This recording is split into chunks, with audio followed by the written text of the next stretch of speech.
Jack. Jack is dead, my friend. You can call me Joker. And as you can see, I'm a lot happier.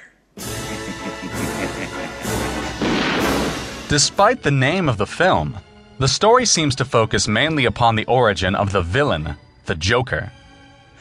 This is an interesting approach, considering that this is a story that the comic books have rarely told. Only being told in the book The Killing Joke, which features the similar backstory for the Joker as his film version. Yet it is implied in the comic that the story is just a fabrication of the Joker's imagination, leaving his true origins to be unknown. Instead, the film Batman is left to be the mysterious individual in the film, as we see him fully costumed within the first 10 minutes of the film. It is only hinted as the film progresses that Bruce Wayne and Batman are one and the same, and the only information we receive about Bruce's transformation into Batman is given in a brief flashback explaining the death of his parents. The Joker is such a great character because there's a complete freedom to him. Any character who operates on the outside of society and is deemed a freak and an outcast then has the freedom to do what they want. They are darker sides of freedom. Insanity is in some scary way the most freedom you can have because you're not bound by the laws of society. Tim Burton. Salisbury, Mark. Burton on Burton. Have you ever heard of the healing power of laughter?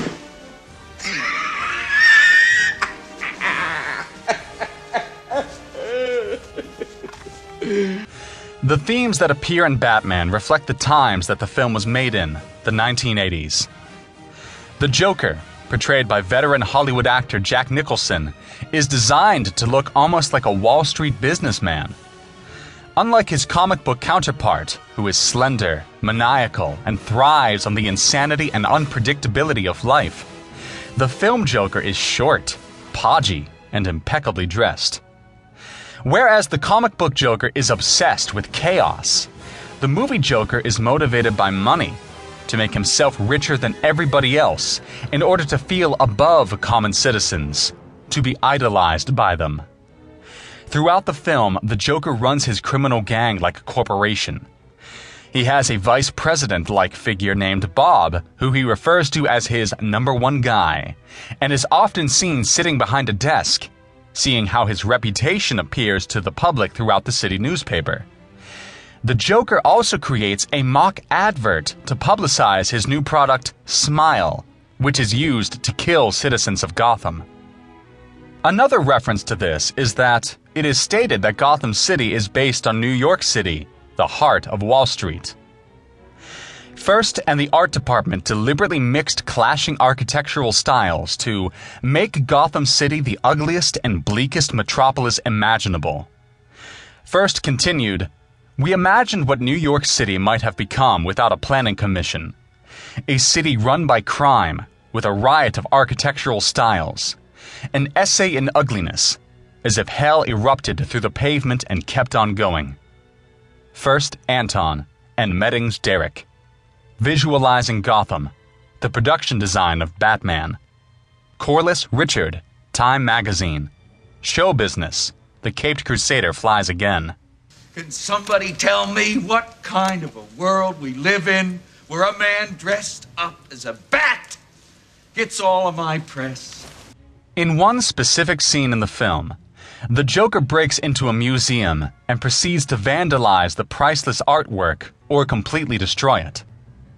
Although one could theorize that this is a character trait inspired by the original comic book character, due to his enjoyment of creating chaos, it seems to say more about the character that he feels compelled to ruin work that could cost millions of dollars in the film's world. Eventually, the Joker captures and interviews the character of Vicky Vale, who is implied to be a love interest for Bruce Wayne, Batman. During their conversation, she asks the Joker, "What do you want?"